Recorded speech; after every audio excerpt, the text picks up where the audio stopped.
The Lowrider.St, we are super excited about what this is going to bring. This gets to that customer that may not need the full Grand American Touring, but is really looking for that performance package and some of the protection that the fairing brings. There was a fundamental shift that we saw happening a few years back. What folks were doing is they were leaning into performance, and really was taking root in Southern California. We were seeing a lot of customers modify their bikes by increasing the displacement, tweaking the suspension, going through the expense of putting saddlebags on the bikes, adding aftermarket fixed fairings. They were either restoring FXRTs or FXRs and putting that fairing on there, or they were taking the fairing at a swap meet and trying to, figure out how to get it on their Dyna. A lot of the shows that we pay attention to around the world, we started to see just a couple bikes that were like this. It'd be in a sea of 100 bikes that were kind of executed in the old manner. You would see 2 or 3 bikes that were done in this new way. And that's how we spot a trend.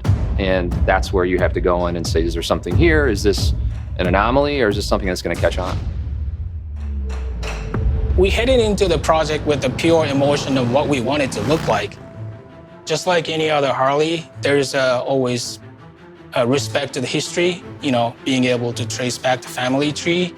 We have so much respect to FXR and FXRT. Wheelie G and design team came up with that iconic look.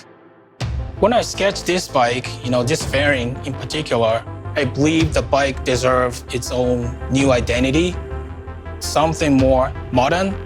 This is a purpose-built fairing. The styling team really took their time to massage it to get it to the spot where you see it today. You've got the side ducts straddling the headlight, which is a direct throwback to the 80s FXRT. And through CFD simulation, the aerodynamic package that you've got on this vehicle is really dynamite.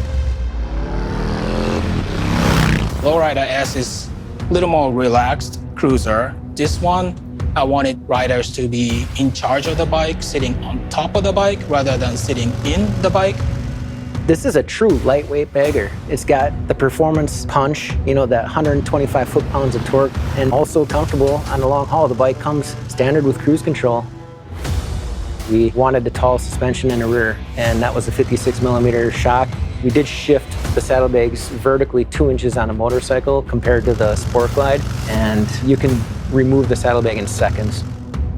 For Lowrider.St, we have a suite of parts and accessories products. And this audio system for Lowrider.St, it integrates seamlessly, and it's going to be loud. Customers are going to want to hear this thing with a full face helmet on, because that's how they ride. So we have something that's waterproof, it's going to withstand the elements. It's truly the perfect package for audio and performance customers.